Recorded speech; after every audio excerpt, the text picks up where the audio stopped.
Olá, turma boa, maravilhosa. Eu, Laura França, aqui mais uma vez nessa sexta, conversando com Venice Schosley, Clarissa Cotrim. A Atena está a caminho aí, vamos ver se dá tudo certo para a Atena conseguir chegar aqui a tempo dessa nossa conversa. Sejam todos muito bem-vindos, muito bem-vindas. Meninas, sejam muito bem-vindas mais uma vez aqui à nossa bancada. Eu estava morrendo de saudade de vocês. Hoje, como sempre, a gente se encontra aqui para conversar sobre os assuntos, os acontecimentos políticos da semana, e tem sido conversas maravilhosas aqui nesse ano de 2020.2, né, que a gente começou há alguns dias aí, ou seja, segundo qual foi das meninas? Foi a Marija, não. Quem foi, Vinícius? Tu lembra que falou que a gente era uma continuação de 2020? Acho que foi Diana, talvez, Thaís. Foi Thaís, foi Thaís. Que falou que a continuação, né, que a gente ainda está preso em 2020, eu considero que é verdade, sim. Gente, a gente teve essa semana uma notícia hoje, né, ontem, antes de ontem, uma notícia muito triste, e nós chegamos a 250 mil mortos pela Covid aqui no nosso país. E a gente tem que arrumar um jeito de enfrentar isso, gente, sabe? Aqui é um pinguinho de coisa que a gente faz, assim, de iniciativa, mas a nossa ideia aqui, quando a gente se reúne para conversar sobre isso, é que a gente está. É a nossa contribuição, nossa parcela de contribuição com essa luta que a gente precisa abraçar, com essas causas que a gente precisa abraçar até rumo 2022, né? A gente sabe lá Deus em que situação o Brasil vai chegar nas eleições em 2022, e a gente quer que haja uma mudança. A gente está enfrentando boa parte desse problema, porque a gente não tem um governo, a gente tem um desgoverno, né? E são 250 mil amores de alguém que se foram. Então, eu quero deixar aqui toda a minha solidariedade a todo mundo que perdeu um familiar, um amigo, um irmão, um parente, um amor da vida aí. E é assim que a gente vai começar o Elas com Ciro hoje, com solidariedade, e vamos conversar aqui assuntos sérios e vamos conscientizar o pessoal e vamos nos juntar e vamos começar essa militância, porque a gente precisa de mudança, mudança efetiva, que essa situação horrível que o nosso país está passando, nunca mais a gente precisa passar na vida, ok? Então vamos lá, meninas, já dei as boas-vindas a vocês, já dei as boas-vindas ao pessoal que está aí chegando no chat, já deixar um beijo para todo mundo aqui que nos segue. Pessoal, lembra de deixar o like, lembra de curtir, lembra de se inscrever, lembra de deixar um comentário, de compartilhar. Isso é muito importante para a gente aqui que está fazendo o canal, saber o que é que vocês sentem, o que é que vocês pensam. Então, muita gratidão aí por todo mundo que aí contribui de uma forma também, assim, curtindo, compartilhando, né, deixando o like, deixando um comentário. E vamos lá. Hoje as meninas escolheram aqui, dos assuntos da semana, dois assuntos super importantes aí, que são, sim, assuntos estruturais, assuntos fundamentais aqui do nosso dia a dia. A gente viu essa semana uma movimentação aí na Petrobras, né, a mudança na diretoria da Petrobras, o combustível aumentando, gás de cozinha aumentando, óleo diesel aumentando, né? E aí, pelo menos ao que me parece, aqui eu vou ouvir aí da leitura de Venice a esse respeito, é que no entendimento do presidente, né, eleito aí, basta mudar o diretor, que toda a política de preços muda. Então, vamos ver se é isso mesmo, né? Se é suficiente, se o problema é o salário do diretor da Petrobras, que é do presidente, né, que é tão alto, assim, que impacta os cofres e tal. Vamos lá, depois vamos escutar a Venice sobre isso, e vamos escutar a Clarissa sobre outro assunto também de altíssima importância. Havendo uma pressão do governo para que o auxílio emergencial volte, em troca de ser mexido violentamente no SUS, no piso, né, dos gastos do SUS e da educação. Então, gente, que é isso, sabe? Aquela velha receita ali do taxar lucros e dividendos, taxar grandes fortunas, né? E tal, ali, o IPVA do jatinho, o IPVA né, da lancha e tal, será que não seria suficiente para cobrir esses gastos? Porque, inclusive, teve uma diminuição no valor. Gente, já era horrível, R$ 300, R$ 250 agora, e ainda tendo que mexer na educação, mexer na saúde. Então, a gente vai escutar a Clarissa a esse respeito. Se a Atena chegar, ou quando a Atena chegar, eu conto para vocês o assunto que ela tinha escolhido para falar aqui. Então, deixa eu ver com quem é que eu começo. Deixa eu começar pela ordem alfabética. Clarissa. Clarissa, conta para a gente aí em relação a essa história aí da PEC emergencial, o que é isso, o que é que vai acontecer, as implicações, manda aí. Laurinha, primeiro, muito obrigada por me receber, pelo convite generoso. É sempre um prazer estar aqui no Elas com Ciro, uma iniciativa da Turma Boa, que é muito importante, que é um espaço riquíssimo para a gente trocar experiências, impressões. É um prazer imenso também estar aqui com a Benícia, que é uma amiga querida, uma pessoa incrível da militância também, muito sábia, muito querida, enfim, só tenho elogios para dar para ela. Fez aniversário recentemente, então um beijo, abraço, tudo de bom. E tinha um bom tempo que eu não estava aqui, porque eu estava até explicando para as meninas aqui em off, estou ajudando na construção do mandato da Duda Salabeste aqui em Belo Horizonte, e tem tido alguns percalços, mas em geral está muito gratificante também. Então eu já peço desculpas aí de antemão se eu estiver um pouquinho mais lerdinha que o de costume, mas é porque eu estou cansada também. Todos nós, né, gente? Os tempos estão tão difíceis e a gente está tendo que lidar com muita ansiedade, com o trabalho e com essa pandemia terrível aí que tem tirado nosso ânimo, né? Tem deixado a gente muito sem graça. Mas, enfim, vamos conversar. Infelizmente, não é de coisa boa. Essa PEC 186 de 2019, ela veio justamente na direção do que a Laura falou. Ela é uma espécie de condicionante para que o auxílio emergencial volte. Claro que não voltando da forma como era, porque, como a Laura já adiantou aqui, o valor que vai ser pago, no máximo, Laura, 250, viu? Mas o governo está querendo pagar R$ 200, isso em 3 parcelas. Ele aceitou falar em R$ 250, mas em 4 parcelas, assim, como o teto da negociação.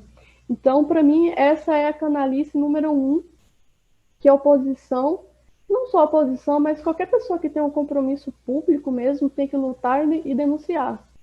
Essa PEC iria ser votada nesse dia de hoje, nessa quinta-feira, mas como ela é muito problemática e levantou a discussão sobre esse problema de você retirar o gasto mínimo da Constituição, esse valor que também que é muito pouco, ela foi adiada também. Ela foi adiada para quinta. E também por conta de uma PEC que eles estão querendo atravessar lá no Congresso Nacional para dar uma recalchutada na imunidade parlamentar, que já é uma coisa que tem o verniz de privilégio, né? Porque encoberta muita coisa. A gente viu o pulha do presidente falando da Dilma e exaltando o ditador, enfim, bocejando, o que ele faz de melhor, né? Ou de pior, na verdade. Enfim, essa PEC ela não vai ser votada hoje. E no que consiste ela? É uma espécie de chantagem. Chantagem do mercado financeiro puro e simples. Porque antes a gente não precisou de colocar um ajuste fiscal numa PEC ou num arranjo legal para que esse auxílio fosse possível. Até porque dentro dessa PEC 186 já vai ter um dispositivo falando que está autorizado ao executivo gastar para além do teto de gastos. Então você não precisava introduzir esse jabuti de retirar o gasto mínimo com educação e saúde para justificar o pagamento do auxílio e para dizer que é só uma forma de garantir que no futuro o governo não vai ter déficit. Até porque a gente sabe que é uma questão de prioridade, como a Laurinha já adiantou aqui também. Você pode tirar do leite condensado, por exemplo, como disse nosso governador Cid. Você pode tirar instituindo impostos que não foram instituídos. Por que razão? Então, de novo, a gente observa esse discurso super pernicioso que insiste em estar na pauta do dia, entra governo, sai governo, de ajuste fiscal no lombo de quem não pode mais ceder, de quem não pode mais contribuir.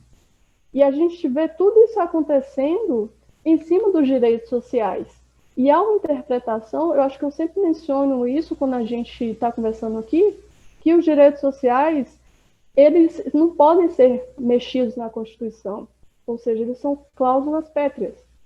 Então, se a gente tivesse um Congresso mais sério, um executivo, um governo mais sério também, isso nem seria proposto. Primeiro que tem uma necessidade de ter uma discussão, e cada coisa é cada coisa. Você tem que viabilizar o pagamento desse auxílio emergencial, porque tem gente passando fome. E, poxa, gente, R$ 200 não dá para você fazer uma feira que dê dignidade ao trabalhador, à família desse trabalhador que está tendo que ficar dentro de casa, porque a gente está assistindo um ano de pandemia já.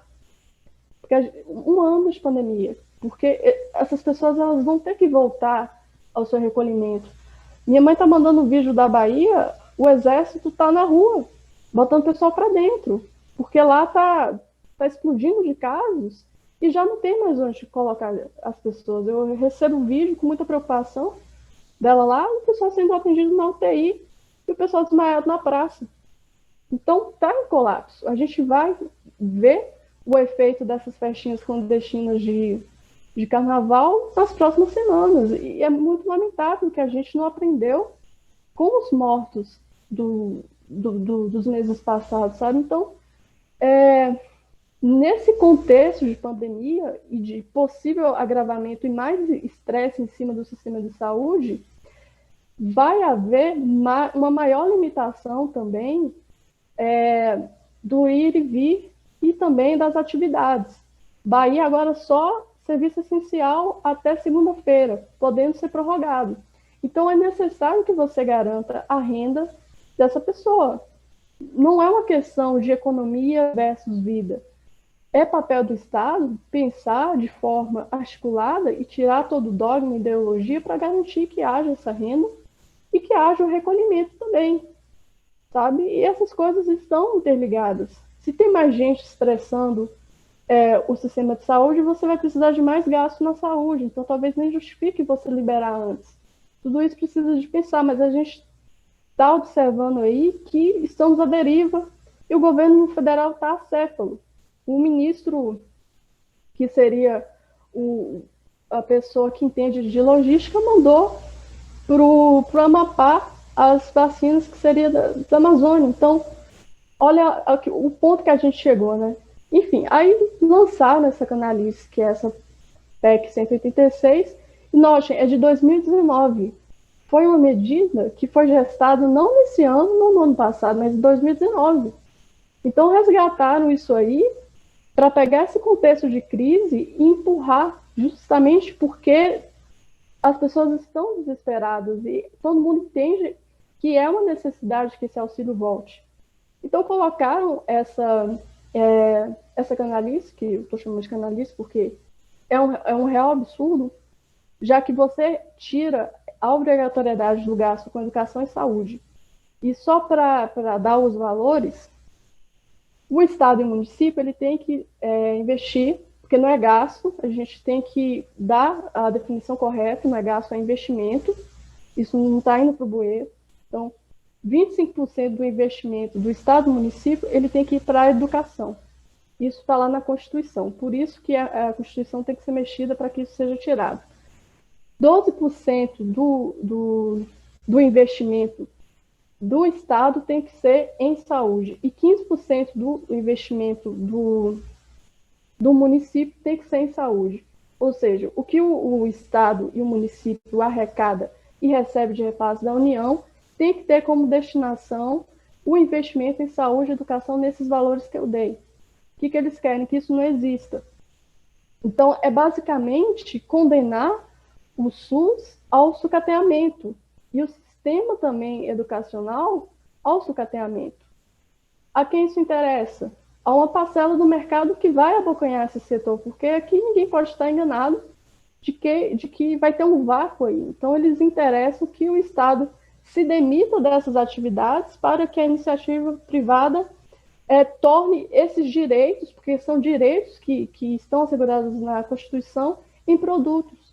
Então, a gente tem que se bater de forma muito, muito firme contra isso, contra esse valor que é muito pouco, não dá para sustentar uma família, e contra essa proposta. Fora isso, como eu disse, já tem essa previsão de que o pagamento do auxílio não vai estourar o teto de gastos, então não há necessidade para isso.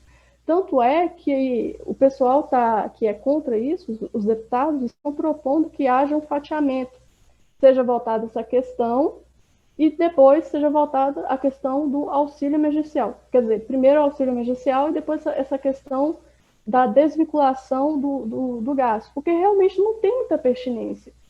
E se você para pensar, a gente está num período que requer, sim, o investimento em educação e em saúde. Eu estava conversando com as meninas em off, e as aulas estão voltando. Então, a escola ela vai precisar de recursos para garantir estrutura para essa volta às aulas. Vai precisar de equipamento para os professores, vai precisar de mais professores, porque vai ter um rodízio, vai precisar, enfim, disponibilizar álcool em gel. Vai ser uma operação de guerra mesmo. E se for optado também pelo modelo de aula remota, vai ser preciso comprar chip para chegar à internet na casa do menino. Então, vai ser preciso o recurso da educação. Então, é muito falacioso dizer que não, a gente precisa desvincular porque a educação agora já não é uma prioridade. Se não é uma prioridade, por que vocês estão querendo que voltem as aulas? As aulas vão voltar. Se vão voltar, é preciso que tenha dinheiro e estrutura para que o sistema de saúde não seja estressado de novo. E aí tenha mais repercussão, mais estresse no orçamento. Então, como eu disse, tudo está muito interligado, não dá para a gente negligenciar uma área e esperar que a outra fique bem. E eu não preciso aqui falar para vocês que é necessário também que haja uma garantia de gasto mínimo com a saúde, porque a gente está num contexto de crise. As pessoas que estão com outro problema de saúde não estão podendo frequentar um hospital, gente. Tem gente esperando para fazer uma cirurgia. Eu tenho uma conhecida que se acidentou e até então ela não conseguiu fazer a cirurgia que ela precisa, porque não tem espaço. Então a coisa é muito grave. E a gente observa que isso vai chegando cada vez mais próximo, e as pessoas vão tomando consciência quando isso vai chegando mais próximo. Mas o que é preciso é que a gente não deixe chegar mais próximo, sabe? Então, para o momento, a gente precisa tirar essa PEC de tramitação, não só fatiar, mas dar um jeito dela ser posta de lado. Porque é a velha história do ajuste fiscal. A gente viu esse filme acontecer, eu repito, entra e sai governo. Não, a reforma trabalhista vai atrair os recursos que o Brasil precisa. A gente vai sair do atoleiro depois da reforma previdenciária. Não, é o teto de gastos agora que vai salvar a gente. Agora está aí, todo mundo amarrado, sem poder investir mais por conta do teto de gastos. Olha que loucura que a gente entrou. E não seria eu se eu não falasse que teve deputado nosso que votou tudo isso. Então, bora arrumar a casa, bora pensar no que a gente fez e, assim, olhando para o passado também, ter uma postura mais afim com o partido, e eu acho que já seria uma boa começar trabalhando para que essa PEC seja fatiada e que o resultado dessa divisão seja tirada, porque a gente não pode, num momento como esse, permitir que não exista gasto mínimo em saúde e em educação. Você estava falando aí, Clarissa, e eu estava pensando aqui, o que seria de boa parte, agora eu não vou saber a quantidade de pessoas que já foi contaminada de Covid, independente das 250 mil que já morreram, então em quantos milhões já vai os casos diagnosticados, mas o que seria de todos nós e dessas pessoas que precisaram do SUS, né, nesse momento de pandemia, se o SUS não existisse, ou se ele estivesse ainda mais fragilizado do que o que ele já está, né, que é o que tende a acontecer caso essa PEC seja aprovada, é isso, né, ou seja, essa fragilização do SUS atinge diretamente, atinge a todos nós, mas atinge diretamente a população mais carente, que, na verdade, quem foi parar muitas vezes nos hospitais do SUS agora, por conta da Covid, não foi só quem precisava do SUS, não. Muita gente que tinha plano de saúde foi parar, primeiro porque era referência, e em muitos casos porque não encontrou mais leito disponível na rede privada, né? Ou seja, no final das contas, o SUS é quem segura a pancada toda, com toda a dificuldade do mundo. Imagina o que seria de nós se não existisse o SUS, né? Que situação, meu Deus, não gosto nem de pensar, né? É muito triste, é muito deprimente, né? A gente vislumbrar isso, ainda que de uma forma tão distante, né? Para a gente é de certa forma distante, mas, enfim. Então, eu tenho ainda uma consideração para fazer sobre essa PEC da impunidade ou da imunidade, né? Que é um trocadilho excelente que estão sendo feitos aí, mas eu quero escutar a Vinícius aqui para a gente não perder o fio da meada aqui, o assunto, como é que está. Então, deixa eu escutar a Vinícius agora em relação a isso que a Clarissa nos trouxe. Conta aí, Vinícius, as suas impressões sobre todo esse horizonte aí que está se desenhando para a gente. Primeiro vou dar, né, aquele boa tarde para todo mundo, né? Sejam muito bem-vindos todos. Estou muito feliz de estar de volta, né? Depois de um tempo afastada por causa do projeto meu e da Laura do Rosa dos Ventos. Agora num breve intervalinho, porque eu ando meio, né, retomando as atividades familiares, né, depois pós-férias, mas tendo sido feitos os cumprimentos, né, eu vou direto ao assunto para não perder o pensamento enquanto eu ouvia a Clarissa, né. O que me chama a atenção é que o assunto que eu vou falar depois também está ligado com isso. E a impressão que eu tenho é que as pessoas, elas não estão mais se dando conta que tudo que está acontecendo é uma bola de neve que não parou de girar ainda. Ela vai arrastando tudo que tem na frente, né? Com essa pandemia, né, que a gente está vendo o nosso país ser devastado por ela, devastado, porque não é uma questão mais assim... o que eu vejo assim são países que em algum momento sentiram que iam ser devastados, mas conseguiram contornar a situação. Não uma salvação, mas conseguiram, de certa forma, amenizar as coisas que estavam acontecendo. A gente não viu nada ser amenizado em momento nenhum. Assim, é bomba em cima de bomba, e as soluções que eles encontram estão sempre prejudicando um outro lado. Então, assim, eles não conseguem... as pessoas que ainda defendem esse sistema que é um sistema liberal descancarado, né? Porque tudo está relacionado com isso, a vender empresa, a privatização da educação, a privatização da saúde, a defender miliciano, não sei o que, está tudo ligado com o liberalismo, é impressionante. A gente não consegue fugir disso, a gente está sendo sufocado, parece que a gente está no meio, assim, eles estão atacando a gente por todos os lados, e é o que a Clarissa falou. É uma chantagem em cima de chantagem. Olha, se vocês não abrirem para isso, vocês são uns egoístas, porque isso é para o auxílio emergencial. E é claro, o povo que não está preparado para ouvir essa informação já pensa, se meu deputado não votar a favor disso, ele não quer que eu receba o auxílio emergencial.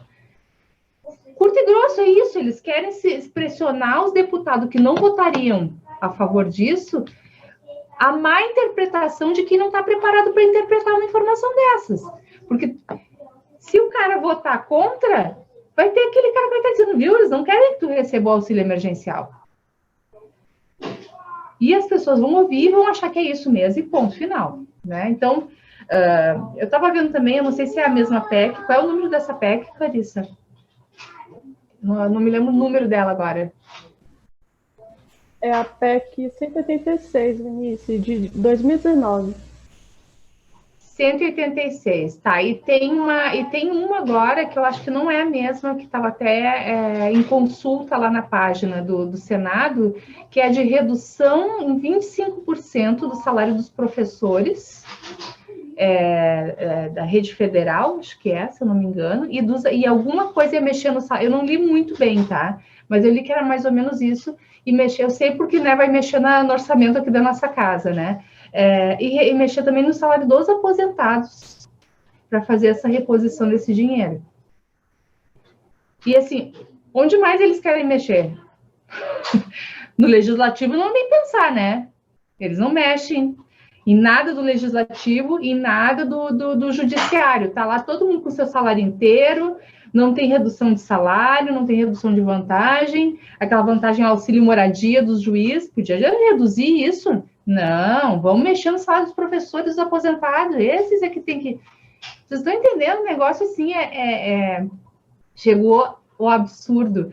Essa semana mesmo, para mim, tá tão sufocante tudo isso, é tão impactante tu ficar lendo uma pancada em cima da outra, do povo que não tá nem entendendo o que tá acontecendo, ainda tá defendendo esse tipo de atitude, porque acha que vai ser beneficiado, mas a contrapartida é mínima, né? Na verdade, eles estão recebendo uma esmola, esmola, R$200 é uma esmola. Só que para eles é tão necessário aquilo, né?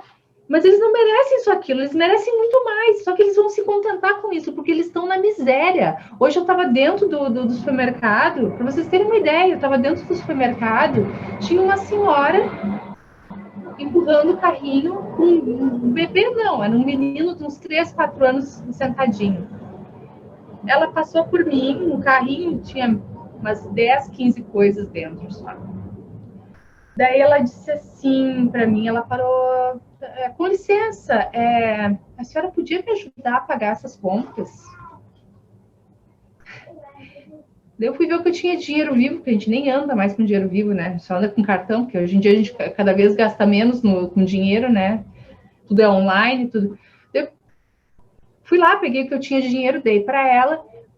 8 corredores depois ela me pediu de novo. Eu disse para ela, olha, já tá com tudo que eu tinha, né? Eu não tenho mais dinheiro.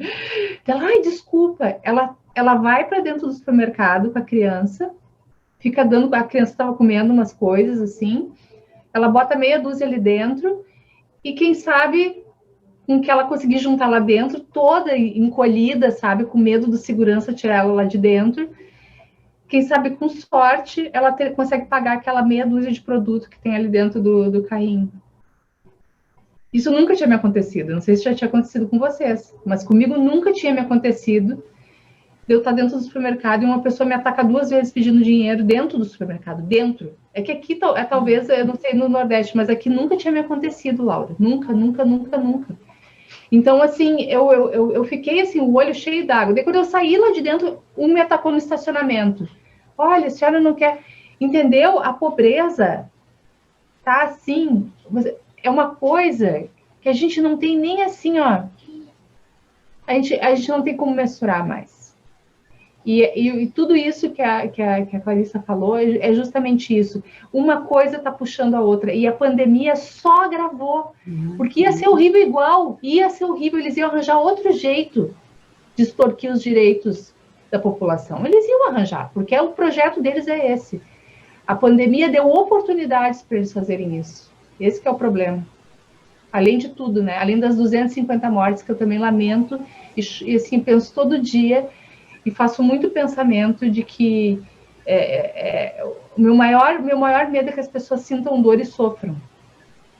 E assim, eu nem falo das famílias, eu falo de quem está dentro do hospital. Porque quem já esteve dentro do hospital sabe como é horrível tu não conseguir respirar. Eu já tive pneumonia e precisei ficar em respirador. É horrível tu não conseguir respirar, é horrível tu puxar o ar e ele não vir. Né? Então, assim, eu realmente, quando eu penso na doença e no que está acontecendo, eu penso nisso. É um conjunto de situações extremamente difíceis. Esse pedido aí no supermercado, veio, já aconteceu comigo aqui.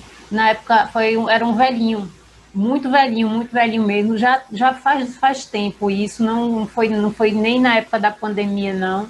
Mas ele ficava lá dentro do supermercado, ali mais ou menos onde fica as cestas básicas já prontas, né, e tal, e aí ele ficava ali pedindo se você não podia comprar aquela cesta para ele, né, mas eu não cheguei a vê-lo muitas vezes, não, mas isso acontecia, eu já comentei, acho que desde o começo da pandemia, que antes da pandemia já tinha, aqui nos arredores da minha casa, já tinha muitas famílias, no plural, assim, sabe, com criança, com tudo, dormindo embaixo das marquises.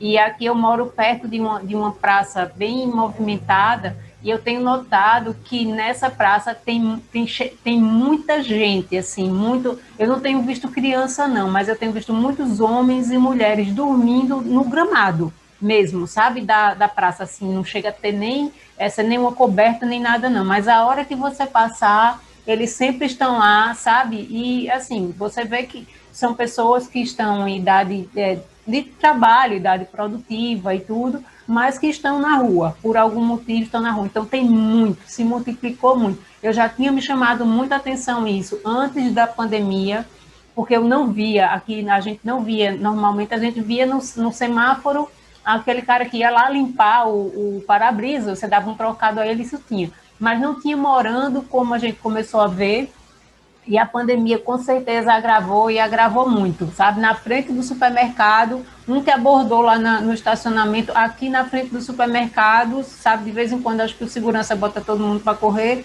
mas no outro dia está todo mundo de volta. E aí sabe, também uma infinidade de pessoas que é de cortar o coração. Foi essa eu fiquei morrendo de medo quando eu fui dar o dinheiro para ela, pegassem ela, sabe? Eu fiquei sabe? Eu dei meio escondida, assim, ela me pediu de novo, eu só fiz assim pra ela, eu já te dei, eu não tenho mais. Eu falei dela assim, ai, desculpa, ficou toda sem jeito, sabe? Mas como tá todo mundo de máscara, e certo, ela passa o dia inteiro ali sofrendo com aquela criança, sabe? E eu muito medo que ele judiasse dela, porque, se eu visse uma coisa dessas, eu não sei o que ia fazer, sabe? Você sabe, aqui em Porto Alegre já tá uma dessas coisas, né? Um caso muito recente disso. E esse sentimento, que você teve aí, de ser bomba por cima de bomba, isso eu também tive esse sentimento essa semana, acho que foi ontem, em algum momento que eu estava vendo aqui, eu estava refletindo, acho que na verdade, sobre do que é cortina de fumaça. Às vezes a gente fica, isso aí a gente não tem que dar importância, porque isso é uma cortina de fumaça para disfarçar outra coisa tão pior, né, que está passando. Mas é tanta coisa ruim, é tanta coisa, sabe, articulada, porque se você vê no meio ambiente tem problema, se você vê na parte econômica, né, tem problema para a gente, para eles é tudo solução, né? Está tudo dentro dos planos que eles fizeram, né? E a pandemia ainda deu, se brincar, deu uma ajuda de terem resultados melhores, né? Enfim, mas vamos embora, vamos em frente. Clarissa, tu quer comentar alguma coisa ainda, fechar algum raciocínio aqui, ou eu posso passar já para o próximo tema? Então, eu só ia comentar que eu tenho notado isso também, Vinícius. A população aqui de rua de Belo Horizonte aumentou muito e foi uma das preocupações da Duda. A gente apresentou recentemente um projeto de lei contendo um programa de empregabilidade garantindo que a população de rua, que viva na rua, a população trans também e a mulher vítima de violência doméstica, ela tenha 6%, esses três grupos tenham 6% de acesso às vagas de emprego que são ofertadas pela prefeitura, administração direta e indireta. Então, é um problema aqui também de Minas Gerais, de Belo Horizonte, que é uma cidade que está sólida financeiramente, mas mesmo assim foi bastante atingida com essa crise, né? É muito, muito forte isso. Eu vou comentar aqui com vocês deixa eu ver, um parênteses só aqui, antes da gente passar para o próximo assunto, mas que tem a ver, e eu lembrei agora, que vocês sabem, eu acredito, todo mundo sabe, com certeza, que eu sou uma defensora da renda básica universal, muito antes de pensar, a gente falar em pandemia, né, de ter qualquer auxílio emergencial, que não é não é a renda básica universal. E o Suplicy, ele é o pai da renda básica, da lei da renda básica universal no Brasil, né? Ou seja, já existe a lei e tal, e não sei o quê.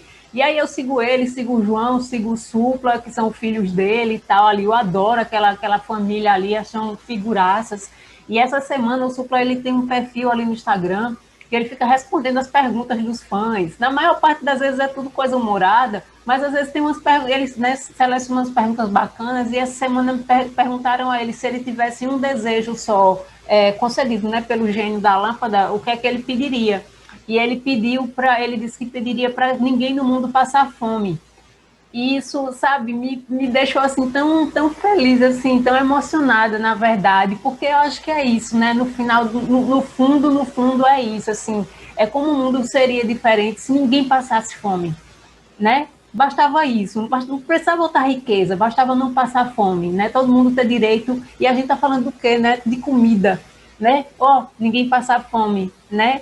Cara, eu realmente fiquei muito emocionada com aquele, não imaginava que fosse ser diferente, né? Filho de quem ter aquela formação, aquela maluquice dele, mas é uma maluquice, assim, muito positiva, sabe? Eu adorei mesmo, assim, já era fã e multiplicou aí. Eu Então, vou aproveitar para falar que ele era meu crush quando era mais nova. Do meu ex-crush. olha, E eu vou aproveitar para falar que eu fui num show do Supla, no auge do sucesso, quando ele fez um clipe, era o Japa Girl, né? Eu fui num show, eu era adolescente, foi muito bom. Todos os shows que eu queria ir. Foi o John, conheceu o Ed Vedder. Eu morro de inveja de você. Conheceu a Sônia Bridge, eu não vou nem começar, tá? Muita inveja. Eu sou muito grupo das pessoas que eu gosto. Tanto que eu consegui a foto com o Ciro, que pouca gente consegue, né? Eu fui atrás aqui, ó. Eu tenho várias. Eu sou grupo, eu vou atrás e consigo. Ó, Clarissa, aqui, ó, o pessoal vai ficar... minha gente, a gente tá num parênteses aqui, tá?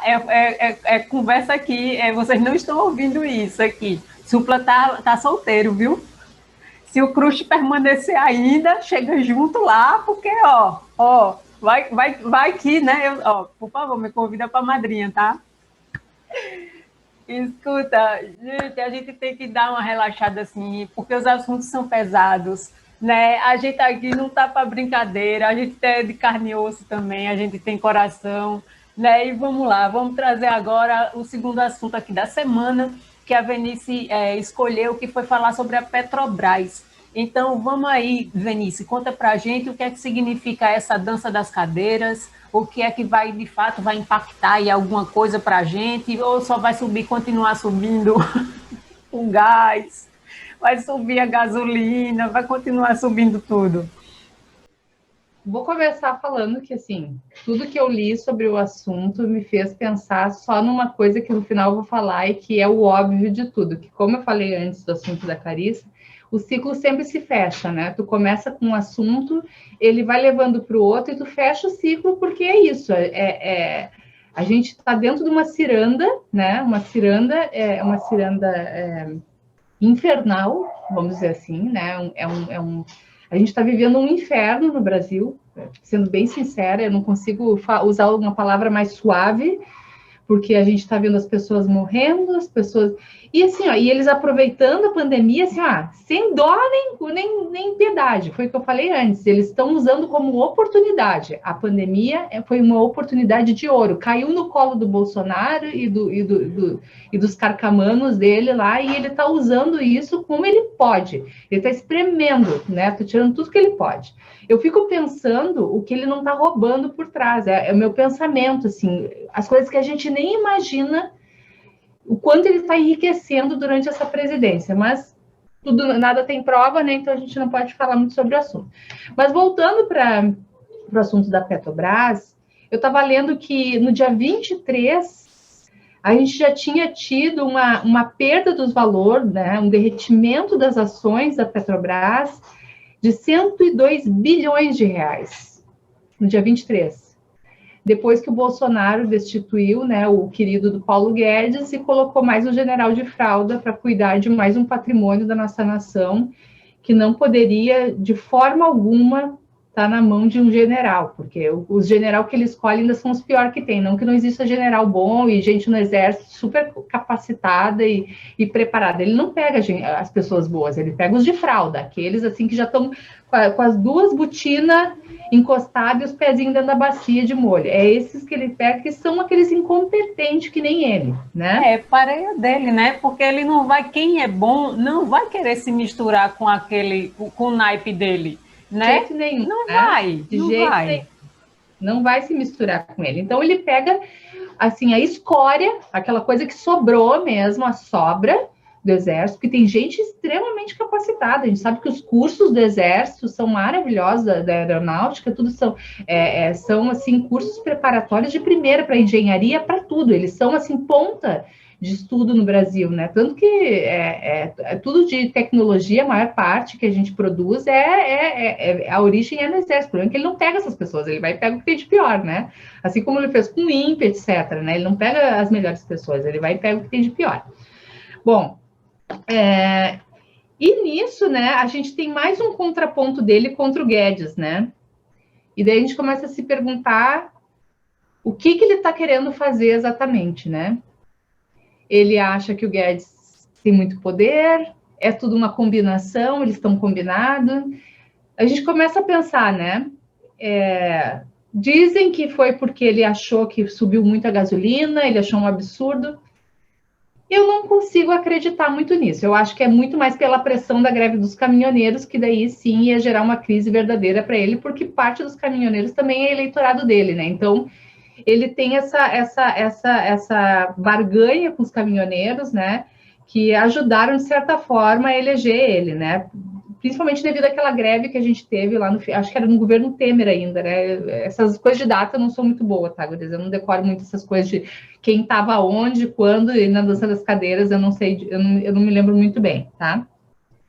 Mas eu não acredito na insatisfação dele com os preços. Eu acho que é muito mais a questão dos caminhoneiros, que é um público dele, e ele queria dar essa satisfação para os caminhoneiros para eles não pararem, porque se eles pararem, daí sim, daí inclusive as lojas quebram, os açougue, tudo quebra, né? Então ele tem essa noção, porque ele não é tão idiota assim, né? Mas a minha pergunta é, quem ganha com essa desvalorização da Petrobras? No governo Dilma, de acordo com o que eu estava lendo, ela fez a mesma coisa para tentar segurar a inflação, né? Ela tentou dar uma segurada na inflação, também interviu no preço da gasolina e, na verdade, ela acabou piorando muito toda a situação, né? Que já estava degringolando, né? E, assim, para eles que são, vamos de certa forma, assim, anti-PT, até me admira tomar atitudes iguais à da oposição deles, né? Que eles entraram para, né? A gente sempre vendo aquela velha falácia, assim como somos contra fórum privilegiado, agora fazem tudo que pode para existir fórum privilegiado. Eles sempre vão contra o que eles dizem, eu não sei como é que o eleitorado continua seguindo, tem que ser muito tão assim, a lavagem cerebral é uma coisa, assim, tu olha eles falando, dizendo tudo que diziam antes, e o pessoal continua dizendo sim, sim. E assim, tu fica, né, pensando. Então, a gente sabe que essa desvalorização da Petrobras, né, da própria empresa, vai trazer consequências, inclusive, para a nossa própria moeda, né? Porque mexe todo o mercado financeiro do nosso país, desvaloriza o real em relação ao dólar, né? E como o Ciro diz, né, para fechar o ciclo, pão é trigo e trigo é dólar. Vai mexer aonde, gente? No nosso bolso de novo. Eu não sei vocês, e agora eu vou dar um depoimento, até quem falou isso essa semana foi a Tati Quebra-Barraco, tá? Ela disse, eu não tô vendo ninguém falar do preço do mercado.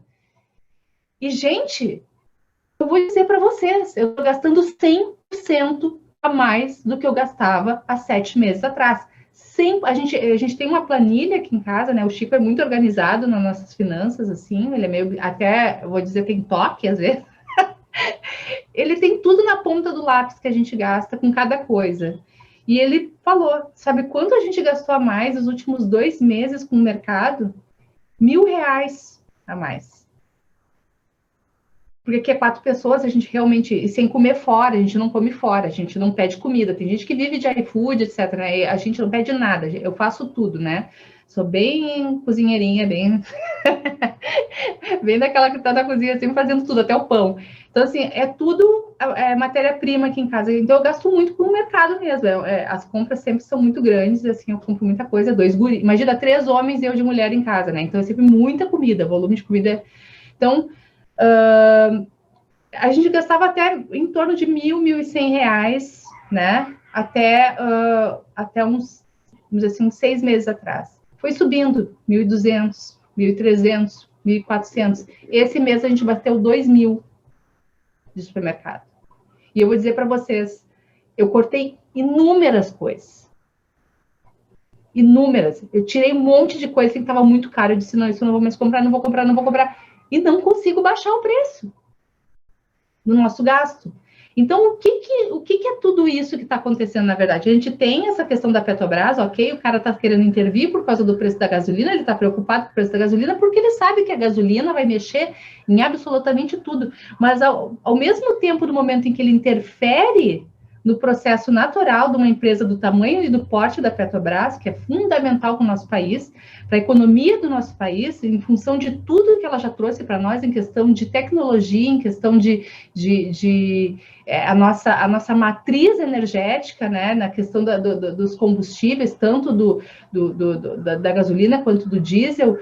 Gente, o pré-sal, a gente não, sem entrar no mérito do pré-sal, que foi uma descoberta da Petrobras, que trouxe inúmeros benefícios para o nosso país, ele simplesmente mexe numa coisa que desestabiliza todo o mercado financeiro do país. Então, como é que ele pensa que vai controlar a inflação mexendo na estabilidade das nossas bolsas de valores, das nossas empresas? Porque é uma cadeia de produção que está toda atrelada à Petrobras, cai junto, né? Então, essa instabilidade gera insegurança no mercado, o mercado para de investir no nosso país, né? E, naturalmente, a gente tem nossa moeda desvalorizando mais ainda. O dólar já está 5 e pouco, a gasolina está 5 e pouco. Eu não sei, a gente vai chegar a R$10 o dólar daqui a pouco, porque não para. Depois dessa história da Petrobras, a gente só vai ver isso. Então, isso vai chegar aonde? Na nossa mesa, que é o que tu estava falando, Laura. Por isso que eu disse, o ciclo se fecha. Isso vai chegar na nossa mesa, e já está chegando, chegou antes. E é exatamente o que... Daí a gente vai para a fala da Clarissa. A gente não viu o efeito do carnaval ainda. A praia onde eu estava, eu fui para a praia no carnaval, né? Mas a gente ficou isolado, assim, num canto lá, né? E a praia que era diretamente na frente de onde a gente estava, não tinha absolutamente ninguém. Daí tem um canto lá nessa praia, que é o xodózinho do Beautiful People de Porto Alegre, ali, que é Atlântida, né? Que é onde acontece o Planeta Atlântida, e o Beautiful People vai para lá. Só que eles vão para um lado bem diferente de onde eu estava. Eles ficam lá no meião, né? E eu estava ali, onde eu estava não tinha praticamente ninguém, então estava muito bom, assim, a gente pôde praticamente, a praia era só nossa, mesmo nos dias de carnaval, né? Só que, tanto que esse lugar foi um dos que eu sei para comer um dia, mas não tinha começado o carnaval ainda, depois eu só cozinhei em casa também, não fiz mais, não saí para comer nenhuma vez. E assim, gente, as festas de noite...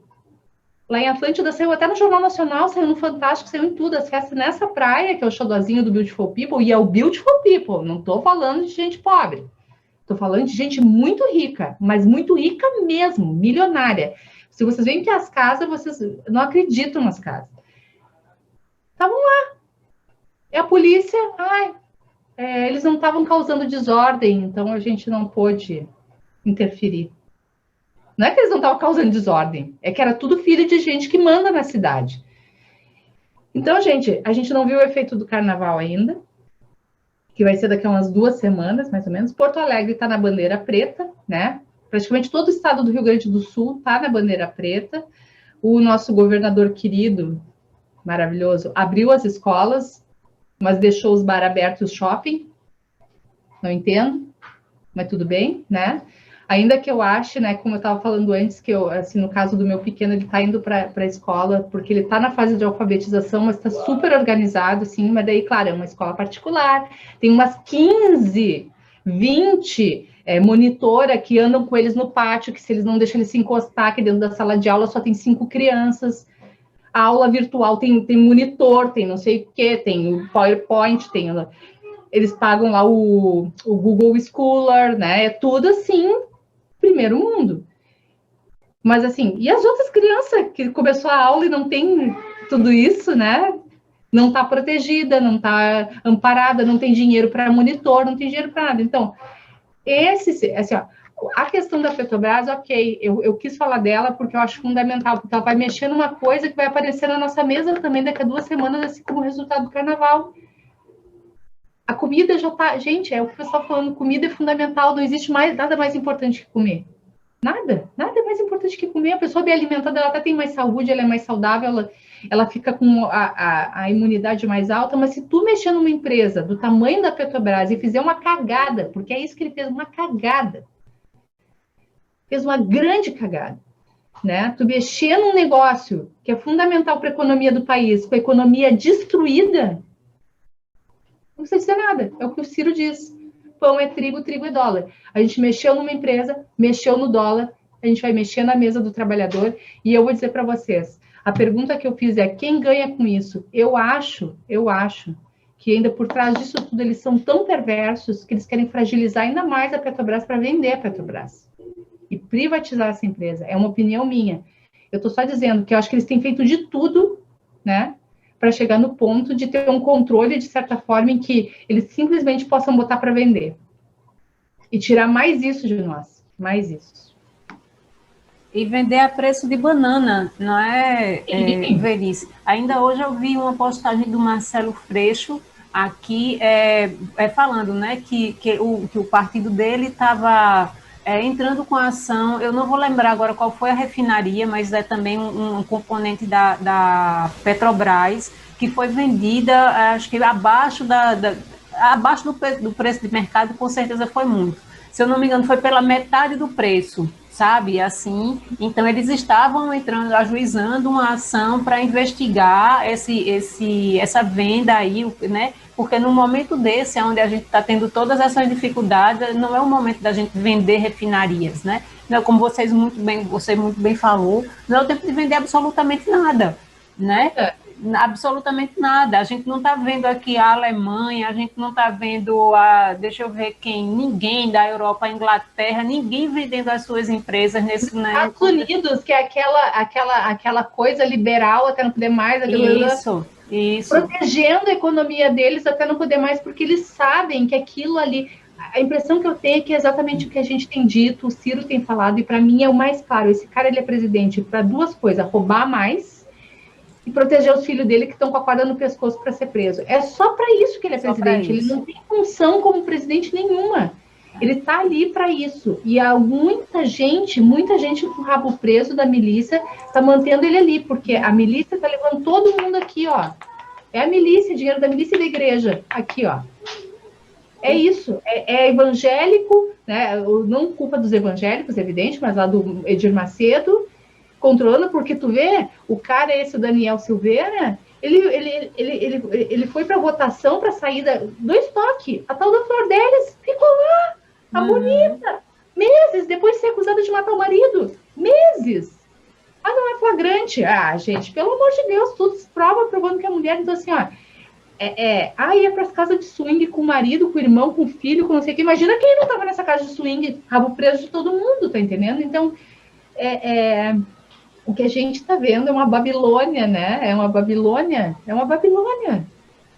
Onde eu estava observando que um comentário que eu vi também essa semana, também relativo a Petrobras, é que tinha tido não sei se foi esse o desgaste, mas um dos desgastes de Bolsonaro com o presidente foi porque ele não quis liberar um contrato de milhões de publicidade, para pagar publicidade a Record, e não sei qual foi a outra deve ter sido o SBT, né? Porque é sempre aquele grupinho ali, não vai ser a Globo, então deve ter sido eles dois. Então, que isso teria sido um ponto ali de atrito em relação. Então, se entra esse general agora, tipo um Pazuello, né, um outro Pazuello ali, tipo, que só vai balançar a cabeça, esse tipo de contrato, esse tipo de negociata que vai estar aí rolando por debaixo do pano, que a gente não sabe, e que vai abastecer o leite condensado do presidente, né? Então, é para isso também, é dinheiro também, né? Ele está pouco se lixando, eu concordo muito com o teu raciocínio, é que ele está pouco se lixando com o preço da gasolina, né? Que isso vai refletir, contanto que segure o preço do diesel, arruma um jeito aí para deixar o preço do diesel baixo, que é para não ter atrito com os caminhoneiros, né? Para segurar os caminhoneiros até a corda estourar, porque eu não tenho muita certeza que Bolsonaro vai querer encarar uma outra eleição em 2022, não, sabe? Eu penso que ele vai querer fazer um sucessor, vai juntar essa grana que ele botou aí já no bolso, aí e vai se pirulitar, né? Para onde é que ele vai? Se ele vai para Cuba, eu não sei, ou para a China, porque para os Estados Unidos, com certeza, ele já não vai mais, né? Não. Mas deixa eu escutar a Clarissa agora. Vai, Clarissa, conta pra gente aí qual é a tua leitura dessa história da Petrobras. Gente, eu ia dar uma de Glória Pires e dizer que não tenho condições de opinar. Não consigo opinar. Tô vendo o memezinho aí, o seu memezinho assim, balançando. Não, mas assim, pensando do ponto de vista da política, eu vejo que, de novo, os oportunistas vão aproveitar essa movimentação do Bolsonaro para dizer que ele nunca foi liberal. E para tentar colar a figura do liberalismo em um outro candidato incensado pela mídia. Isso a gente já percebeu na fala, por exemplo, da Vera Magalhães, que veio dizendo que ele seria um social-democrata, algo do tipo, que é de meter vergonha em cachorro, sabe? Porque não é nada disso. O que ele tentou fazer foi uma simulação ali de que ele estava preocupado com a questão e aí tomou essa providência atabalhoada que de fato não vai ser suficiente para segurar o preço e foi para animar o cercadinho dele. E o que eu estou vendo isso tudo, que vai servir mesmo para alimentar o discurso da direita, para dizer que o Bolsonaro, que ele vai se desgastar profundamente. E aí vão querer jogar no colo da esquerda isso, né? Então a gente tem que estar preparado para combater essa narrativa desde já, dizer que ele foi um populista, e essa intervenção na Petrobras não tem nada a ver com ideologia ou o que for, mas só uma manobra mesmo para dar uma resposta ali e evitar essa greve de caminhoneiros, como a Venice disse, que aí sim seria um golpe muito grande para ele, né? Porque reflete em outros setores também. Eu só não quero que Satanaro seja confundido com o lado de cá, porque definitivamente ele é um cara de extrema direita e pensa economicamente e também com pauta de costumes pela extrema direita, né? Não tem nada a ver com a esquerda.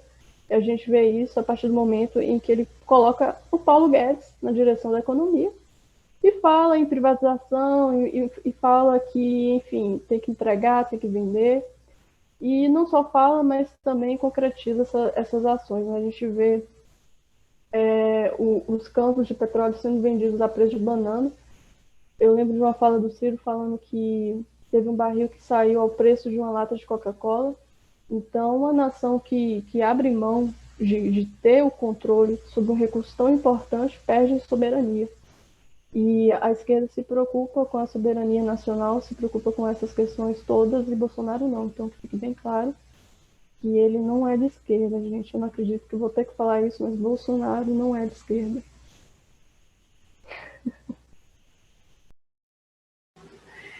Clarice, eu lembrei agora de um comentário que eu vi, não lembro de quem, essas coisas que a gente vai passando, né, na timeline, assim, a gente acha interessante e não acaba não memorizando quem foi que escreveu lá, mas era dizendo que se o Constantino e Bolsonaro se tornassem esquerdistas, ele rasgava a própria carteira, a pessoa rasgava a própria carteira, né? Porque, pelo amor de Deus, é só o que está faltando. Eu realmente perdi aí essa fala da Vera Magalhães, mas, né, de doer mesmo, assim, no coração, esse tipo de raciocínio. E aí eu acho que preocupa ainda mais a gente, porque a gente sabe o poder que a mídia tem em relação a tudo isso, né? A inserção que a mídia tem, formação de opinião, ainda que sejam de grupos segmentados e tudo, mas não deixa de ser. Então, de novo a gente vê se figurando aquela história, aquele horizonte de que quando chegar na hora da eleição, vai sempre a gente ficar fragmentado e, assim, um Zé Ruela feito Satanaro ou outro Zé Ruela feito Satanaro, porque, tipo, ganhar algum destaque, conseguir burlar talvez esse processo todo ali e se eleger novamente, né? Que foi o que ele fez. Ele conseguiu ali dar um drible em quem tinha mais poder, se aliou com quem tinha menos e tal, mas dava um suporte. E aí todo mundo fica dizendo, fica mentindo mesmo, sabe? Eu vou dizer até o nome, eu gostava tanto do Alexandre Garcia quando eu era adolescente, tanto, eu adorava aquelas coisas que o Alexandre Garcia falava. E ver o Alexandre Garcia hoje em dia se passando, estava falando mal da vacina. Eu adorei, tipo, que na hora que ele estava falando mal da vacina foi a hora que chegou a notícia de que a vacina tinha ganhado a liberação definitiva, né, o registro definitivo e tal. Ou seja, ele ficou, se ele tivesse cara para ficar no chão, ele tinha ficado com a cara no chão, né? Mas ele sabia que ele estava mentindo, ele não é doido, ele não é burro, não é ignorante, não é nada, mas se presta, né? Um jornalista, uma carreira inteira, a história do ET Bilu, né? De que um jornalista se passar para estar na televisão mostrando o ET Bilu, perseguindo o ET Bilu ali de madrugada no meio das bananeiras, né? Tá Alexandre Garcia falando bobagem nessa altura do campeonato, com a cara mais lisa na televisão, e tem tanta gente que gosta e que, né, ainda segue. Então, a responsabilidade, né, assim, ainda acho que de William Bonner, acho que se um dia eu encontrasse com William Bonner na minha vida, pudesse perguntar a ele e eu soubesse que ele ia me responder sinceramente, eu queria saber como é que ele se sente, ou se sentiu ao final daquela entrevista ali com o Bolsonaro, de não ter desmentido, né, aquela história do kit gay, que nunca desmentiu, sabe? E aquilo teve um peso tão grande, né, na eleição, no entendimento das pessoas. Bicho, que, sabe, como é complexa essa nossa realidade, como é difícil a gente se sentir, né, tão pequenininho aqui e querendo, entendendo o lado das pessoas. A gente está aqui, a gente falou do lado humano das pessoas ali que estão nesses momentos ali pedindo comida, não é outra coisa, não é ouro, conforto, né, uma viagem de navio para, não é, cara, sabe, é comida, coisas muito básicas ali. Então, e por outro lado a gente vê, né, toda essa galera aí, toda essa turma do mal, digamos assim, ali alojada e, né, sem compromisso com nada a não ser eles. Então é uma realidade muito difícil que a gente tem para enfrentar aí pela frente. Mas eu vou dizer a vocês aqui, eu não quero terminar essa nossa conversa aqui, eu ainda quero escutar a Venice, saber se ela tem alguma coisa para concluir, mas fechando aqui o meu raciocínio, eu não quero que a gente termine aqui, a gente tá numa sexta-feira, a gente termine numa vibe baixa, numa vibe ruim. Vamos lembrar que a gente, em 2018, a gente nem se conhecia, isso é uma coisa que me fortalece muito, hoje a gente se conhece, né? A gente agora vai começar a campanha de Ciro, quando a gente começar oficialmente, a gente já se conhece, a gente já está minimamente organizado, Ciro já começa esse processo aí de uma forma diferente, né? Ou seja, de um patamar diferente, ele está fazendo a parte dele, está fazendo o dever de casa, eu tenho absoluta certeza, e ele só vai se ele vai para ganhar, ele não vai para perder bonito, ele está vindo para ganhar. Então, assim, eu vou até pedir já a militância aqui que abra o coração, sabe, que dê aí um voto de confiança, outro voto de confiança, assim, a ele nas decisões que ele tomar aqui, que a gente pode não entender, a gente pode não gostar, a gente pode não, mas vamos, sabe, confiar que ele, assim, faça o que é preciso para que a gente consiga virar essa página aqui na nossa história, porque é muito deprimente aqui quem tem filho pequeno, quem está pensando no Brasil no futuro próximo, a gente não imaginar que isso possa ser revertido. Mas deixa eu perguntar aqui a Vê. Você quer ainda comentar alguma coisa desse seu assunto? Você quer fechar a ideia aqui? Você considera já extinto? O que é que você quer fazer? Venice? Claro. Larissa, estás me ouvindo? Me vendo? Laurinha, tô sim, eu acho que a Venice... Deu uma congelada, né? Deu uma congelada. Ainda bem que ela ficou bem bonita, congelada. Tá mesmo, uma foto bonita. Acho que ela voltou. Ainda bem que você ficou bem bonita, congelada, viu, Vê? Eu estava concluindo aqui o meu pensamento, aí passei para você, aí vi que você estava tão parada assim, eu falei, ela deu uma congelada, não foi? Foi, mas você ficou bem bonita, congelada. Ainda bem, porque os guri aqui usando a internet para tudo aqui fica complicado. Então, a única coisa que eu vou complementar eu concordo contigo, eu não vou mais falar do outro assunto, porque eu acho que a gente já foi nele profundo, né? E a gente conseguiu escalar ele, inclusive fechar os dois assuntos, fazer um bom alinhavamento, né, dos dois. Estão me vendo? Não? Sim, estou ouvindo. Não, estão me vendo? Tá legal, sim. E tá estável, tá dizendo que tá instável a minha internet, é porque os guris estão jogando online. E A única coisa que eu falo é isso, assim, a felicidade de ter encontrado o meu nicho, né? Que em 2018 eu estava sozinha, completamente sozinha, me lembro no Facebook, lá eu e mais uns 2 ou 3, gato pingado. Eu me lembro que eu entrava no Mulheres contra Bolsonaro, que era uma comunidade que tinha, e, cara, eu falava do Ciro, eu só ganhava pedrada, cara, de todo mundo. Eu dizia, gente, a gente tem que votar em quem tem menos rejeição, parará, parará. E o pessoal do PT me apedrejava, eu me sentia tão sozinha, sabe? E daí, quando eu meio que voltei, eu saí do Facebook, decidi me dedicar mais ao Twitter, eu encontrei vocês. E eu acho que o Twitter ele também tem ganhado muita força, as pessoas têm saído das outras redes e vindo para o Twitter, né? E eu acho que a única coisa que a gente realmente tem que pensar é que ele está muito mais preparado dessa vez, ele se sente mais forte pelo apoio que a gente dá, e apedrejar ele não adianta, a gente tem que tentar entender as decisões dele, mesmo que algumas a gente não entenda, mas a gente não sabe um terço do que ele sabe, né? Então a gente tem que tentar entender que ele tá nos bastidores e a gente não tá, né? Então muitas vezes eu penso isso, eu acho que as decisões eles são acertadas, se for para ele ganhar, eu sei que ele não baixa a cabeça para os outros. Então ele não importa a aliança que ele fizer, ele não baixa a cabeça. Os outros podem baixar a cabeça, mas ele não baixa. Então é isso que a gente tem que. Ele não tem rabo preso, né? Então, assim, vamos confiar nele. Quem tem rabo preso é que a gente tem que temer quando faz certas alianças, né? Agora, quem não tem, a gente tem que empurrar, porque o negócio é ganhar, porque a gente precisa sair disso. Porque se, olha, qualquer outro partido de direita ganhar, a gente não vai sair disso. Vamos confiar nele. Vamos confiar na militância também, que é maravilhosa. Só me trouxe gente linda para minha vida. Boa, boa, boa. Vai, Clarissa, tuas considerações finais, então. Eu vou ter que discordar, né? Porque eu acho que o Ciro é um ser humano que erra, teve uma vida partidária muito conturbada. Eu sou fã do Ciro, tá, gente? Desde os 8 anos de idade. Bati o olho e vi que era uma pessoa que falava com franqueza, direto do coração, sem medeios e firulas. Mas é papel nosso também, e ele já falou que ele não quer uma militância que seja rendida, ele não quer uma militância que serve só para babar o ovo dele, e que foi uma troca extremamente positiva, essa que a gente está sendo uma troca extremamente positiva, essa que a gente está proporcionando, de falar, de puxar a orelha, falar, ô Ciro, a Vinícius falou do óculos, por exemplo. Eu falei.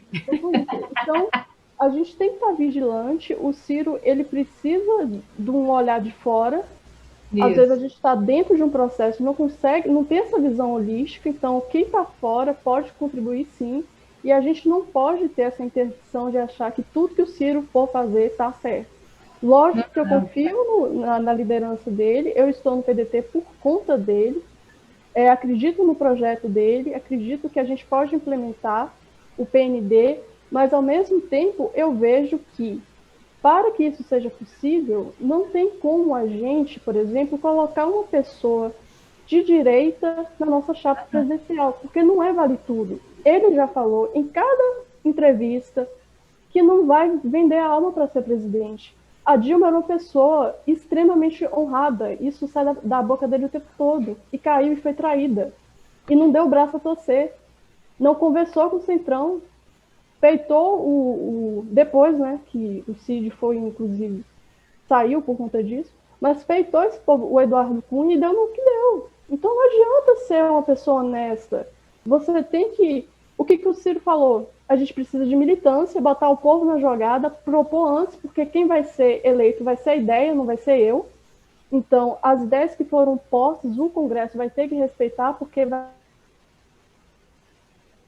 pular que vai estar lá, né? E trabalhar com o primeiro ano de mandato, porque é um período mágico em que o presidente foi eleito e ele acumula muita força para propor tudo que ele precisa propor. Quem fala que a tática dele de lidar com esse Congresso louco não vai ser apostando no direitinho lá, não. Para a gente sentar e conversar com quem for, mas apostar que uma pessoa da direita que está votando a favor da autonomia do Banco Central é parceiro nosso e não vai dar um tapetão na gente, é inocência. Então, tem o otimismo, a gente tem que estar imune a isso, e tem a questão de querer adaptar aqui tudo também. É uma pessoa experiente, uma pessoa extremamente conhecedora, sabedora, mas é uma pessoa que também pode errar, sabe? E eu, honestamente, não podemos apostar numa vitória de Pio, que ela quer ganhar, mas não levar. Porque se ele ficar engessado e tiver uma conta a ser paga ou, por alguma razão, ter que redesenhar o PND, a gente não vai ter tudo o que ele propôs e tudo o que ele vem falando há anos no concreto. Então, eu acho que a gente tem que ter certa cautela na hora de falar, vamos confiar isso aí, ponto final. Não, eu não tenho isso comigo. Eu não tenho compromisso com o Evo, não tenho compromisso de aceitar tudo que vem de lá para cá. Até porque eu estou dentro da vida partidária e sei de vários erros que acontecem nas instâncias, né, estaduais, nacionais, e não vou me calar por conta disso, sabe? Eu acho que o Ciro pode errar. Eu acho que ele errou muito quando ele falou das questões identitárias, apanhou pra caramba, já está remodelando o discurso. Então, eu acho que é muito importante que a militância ela continue crítica, mantendo o tom certo e sabendo que a gente precisa, sim, da parcela do centro. Mas direita, gente, desculpa, não dá. Tudo que a gente está conversando aqui é o que a direita tem feito. E isso não cabe no PND. Cabe sim. Larissa, posso te fazer uma pergunta só? Assim, eu tô vendo tu falar, e claro, eu concordo contigo, gênero no grau, direita jamais, né? E eu nem votaria nele, para começar, se ele fizesse qualquer aliança com a direita. A pergunta que eu vou te fazer só é a seguinte, assim, a gente está falando de uma escolha já, né, para uma chapa, né? Eu entendo que a gente já chegou nessa esfera da conversa. Eu estava falando mais de outras coisas, mas, enfim, era mais de outras escolhas dele, enfim, do que dessa, e da questão identitária eu também concordo contigo, a gente tem que ser muito mais sensível, e ele também em relação a isso, né, ter a percepção dessa questão. Mas eu vou falar para ti o seguinte, sabendo da experiência e da confiança que tu tem nele, o que tu acha que ele deve fazer em relação a isso, então? Porque eu entendo, o centro eu apoio também, e a direita eu acho que ele jamais chegaria nesse ponto, a gente conhece ele não chegaria nesse ponto, porque tu mesmo disse, ele é um cara extremamente honrado e que gosta até de ouvir e apanhar da militância para crescer, né? Mas eu penso assim, o que tu acha que ele está tramando por trás, então, em relação a isso? Porque eu tô meio perdida nessa história, assim, eu já não sei muito mais para que lado ele está indo, se é uma coisa com a Marina, se é uma coisa com o DEM, se é uma coisa com o PSB, eu realmente nisso, eu digo assim, eu não vou apoiar ele cegamente em nenhuma situação, entendeu? Eu apoio ele enquanto ele estiver do mesmo lado que eu, se ele sair do mesmo lado que eu não apoio ele, como eu deixei de apoiar o PT, eu era petista e deixei de ser petista, então para mim não... A questão é, o que tu acha que está acontecendo por trás? Porque se a gente tá, que não, eu não sou filiada ao PDT, né? Eu sou simplesmente uma believer, né? Eu acredito que ali está o caminho único, a nossa terceira via, que é aquela que pode sair dessa polarização, né? Mas o que tu acha assim que está por trás de tudo isso que está se montando para 2022, já que esse talvez até fosse o tema da Atena, né?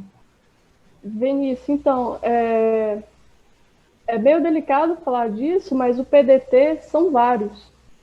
Eu acho que não deveria ser, eu sou um tanto autoritário quanto isso. Está lá no estatuto, descumpriu, rua, mas são vários. Tem muita gente poderosa mexendo os pauzinhos e exercendo influência para puxar o partido para onde essa pessoa quer que o partido esteja. E isso é emplacando narrativa, cooptando pessoas, entende? Até o Maia se provar uma pessoa que não conseguiu fazer um sucessor, era a pessoa insensada do momento. Quem acompanha o Twitter viu. Aí ele precisou derrapar e mostrar a face dele, e é uma pessoa que esteve por trás de toda a reforma. Toda a reforma não é fácil. Mas era a pessoa que... Isso é muito bizarro. E não surgiu por acaso. E não surge por acaso. São pessoas pontuais que querem placar uma narrativa. Porque tem gente do PDT interessada em puxar o partido para uma direção. E tem gente interessada em puxar em outra direção. Eu observo isso e eu fico muito inflamada porque não tem como eu falar foi aquele. Estão tudo juntos querendo formar corrente de opinião aqui, puxando o partido para a direita. Não tenho como. Eu só vejo essas movimentações formo minha opinião e fico no meu canto dando meus pitacos. Eu falei de vice porque eu acho que foi a última discussão que teve. A Veja lançou uma matéria esquisitíssima lá, levantando alguns vices. A Anastasia, eu já adianto, se botar aqui, vai perder voto pra caramba em Minas Gerais, porque o pessoal não gosta da Anastasia, pode levar Senado, mas aqui é perda de voto. Ele ferrou com os professores em Minas Gerais. Então, não é uma boa opção. E aí, foi por isso que eu fui puxando para cá a discussão. O que eu acho que o Ciro está tentando fazer é amarrar o PSB. Porque ele tem muito interesse que o PSB siga como um aliado. E, para vice, eu não sei se seria uma realidade também o PSB. O DEM, de novo, é também um partido fragmentado. Porque ele foi feito para ser fragmentado, um partido sem ideologia, diferentemente do PDT, que tem ideologia, tem carta, tem liderança. A gente sabe para onde o partido tem que rumar, tem uma militância ativa que está sempre pressionando. Então, o DEM tem essa característica. Então, eu não vejo problema de a gente fechar com os setores do DEM. É muito grave entregar uma vice-presidência, porque é o segundo homem no poder. O vice-presidente pode parecer que não, mas tem muito poder. Porque ele pode, se ele articular direitinho, ele puxa o tapete do presidente.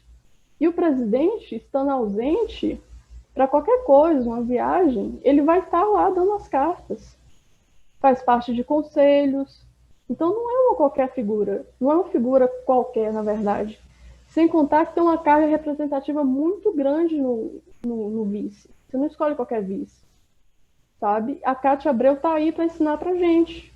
Ela agregou alguma coisa? Desculpa, mas não. A mulher tirou voto, sabe? Ela era responsável por puxar esse setor da agrário, sabe? Que rende muito rende divisa para o Brasil. Mas esse setor fechou com o Bolsonaro e não foi a pessoa que agregou voto. Então a gente tem que ter muito cuidado também até ao ser pragmático, porque pode estourar na nossa cara isso tudo. Entende? E aí fica aquela coisa, o Ciro e a Cátia, um cara de centro-esquerda com todo tipo de proposta arrojada, bacana, e uma vice pluralista, que está aí falando abobrinha, à torta direito, quem acompanhar pode ver. Então tem esse poder simbólico muito grande, não pode ser qualquer pessoa, e eu me preocupo em relação a isso. A aliança tem que ter mesmo, né? Não tem jeito, e a gente tem que dar os anéis para ficar com a mão, né? É o que eu acho. Me entendi, peço desculpa. É isso aí. Ô, Clá, eu também... o meu voto de confiança em Ciro, no que a gente estava falando aqui, eu acredito que eu estava muito numa linha de pensamento assim com a Venice. Não é a confiança cega, porque isso para mim é uma coisa até impossível de acontecer na nossa militância. Lógico que tem os extremos, tem aquele indivíduo que endeusa Ciro, existe, mas não é o habitual nosso, né? Ao contrário. E quando eu penso nas críticas e quando eu sugiro dizer assim, olha, minha gente, vamos dar um voto de confiança, não é o voto de confiança cego, porque para mim, normalmente, em geral, já não faz. Mas é de evitar determinados desgastes que são desnecessários. A gente não tem, até hoje eu não vi, posso estar errada, mas de toda a minha observação que eu tenho da nossa militância, desde 2018, quando a gente começou a se conhecer, conversar, e depois da eleição que eu vim ter mais contato, é que a gente não tem uma formação de militância, a gente já conversou isso outras vezes, a gente não teve essa formação agora durante o processo. Eu e você, a gente está dentro das estruturas do partido, então a gente tem uma visão que a maior parte das pessoas não tem nem maturidade, que dirá a visão disso, do que a gente critica, porque a gente está dentro das instâncias internas, a gente tem como discordar, porque a gente vê de outras formas. Então, se a gente for, e aí eu falei isso, e falo isso pensando, por exemplo, naquele fogo no Roseiral, que agora deu uma acalmada, mas teve um período aí que era todo bendito santo dia, tinha uma treta na militância, treta interna, sabe? E às vezes é uma coisa muito simples, muitas vezes é uma besteira, e muitas vezes, só que para mim expõe as nossas fragilidades para quem, por macaco velho, das outras militâncias, que estão ali fora nos observando, e quando chegar na hora que o pau torar lá em 2022, vai saber onde é que vai apertar, nos botãozinhos que vai apertar, para criar mais atrito entre nós, sabe? Então, quando eu falo em relação à militância dar esse voto, porque assim, não tem como a gente amadurecer uma coisa instantaneamente, amadurecer a militância instantaneamente para não cair, digamos que nas cortinas de fumaça, sabe? Ou para dar um real valor. Aqui, a Ellen mesmo, que sempre vem aqui. A Ellen, desde muito tempo, a Ellen fala assim, minha gente, vamos bater no Paulo Guedes. Minha gente, vamos bater no Paulo Guedes. Vamos chamar a atenção para a desgraça que Paulo Guedes está falando, porque Paulo Guedes é uma sustentação do governo Bolsonaro. Se a gente arruma um jeito de bater no Paulo Guedes, para derrubar o Paulo Guedes, Bolsonaro está sendo um dos sustentáculos dele, não sei o quê. De verdade, a nossa militância nunca conseguiu se articular, se organizar em prol disso, sabe? Nunca ter consciência, compreender isso, articular o que é que seja. Então, isso para 2022, se não aconteceu até agora, para 2022 não vai acontecer. E aí a gente tem que lidar, tem que ser meio MacGyver, né, na história, de lidar aqui com a situação, com as armas que a gente tem nas mãos. Então, se a gente precisa, assim, em algum momento, lógico que vai ter os atritos e tudo, mas, assim, eu ainda puxo por esse lado, sabe, assim, de vamos tentar não brigar, vamos tentar, tipo, dar um voto de confiança mesmo. Para mim, eu acho que é a forma que melhor exprime em relação a Ciro, entender se vai que Ciro, sei lá, tem gente que não quer o DEM, por exemplo, nem para ser aliado. E a gente sabe que para ser aliado, a gente tem que fazer aliança, digamos, né, que for uma coisa assim. Então, vai haver críticas. Então, se ele precisar fazer essa aliança com o DEM, entendeu? Então, não vamos, tipo, pegar isso, não vamos fazer disso uma celeuma ainda maior, sabe? Então, tem umas coisas assim que eu gostaria de ver na militância, desse tipo de conduta, que eu sei que a gente ainda vai ser muito batido, muito fragilizado, porque quem está nos olhando de fora sabe onde estão as nossas fragilidades. E quando chegar lá na frente, se acontecesse uma coisa dessa, iam ficar apagando fogo com a gasolina. Entender? Você está dizendo, olha, aí o Ciro foi fazer aliança com o DEM, e não sei o quê, e blá, blá, blá, blá, blá, blá, blá, blá. Então, é um desgaste. E eu, assim, de verdade, a gente já tem tanto desgaste no nosso dia a dia, né? Aqui a gente acabou de falar aqui de um monte de desgraça que está acontecendo no país, para ainda ter que lidar com isso, com um objetivo maior. A gente não quer perder bonito, a gente quer ganhar, fim, sabe? Então, vamos acabar com essa história de perder bonito, o que a gente precisa de verdade começar a reconstruir ou construir uma nova história para o nosso país. Então, eu penso assim, a minha intenção ali naquele momento, naquela fala, era com essas características, sabe? Assim, e pensando nisso, considerando isso, assim, que não existe essa militância da confiança cega, muito pelo contrário, nós somos críticos e somos ácidos em muitas coisas, até excessivamente, e, enfim, é uma coisa que a gente não tem que se preocupar com isso, não, sabe, em relação a... Não seremos ciropetes, digamos assim, né? Nós somos ciristas, mas não seremos ciropetes. Então, é isso. Deixa eu perguntar aqui a vocês, né, que a gente já está aqui com um tempinho um pouquinho estourado. Deixa eu perguntar para ver que deu uma caída aqui. Vê tu que tem alguma consideração ainda? Clarissa, tem alguma consideração ou a gente pode encerrar? Só vou finalizar dizendo que eu concordo com tudo que tu disse e também com a Clarissa. E vou dizer assim que eu acho que, por exemplo, tudo que a gente faz é muito válido. Um ponto muito importante que a gente bateu nele por mais de um ano, que foi a questão das mídias sociais. Ele realmente está dando um show, né, nas mídias agora.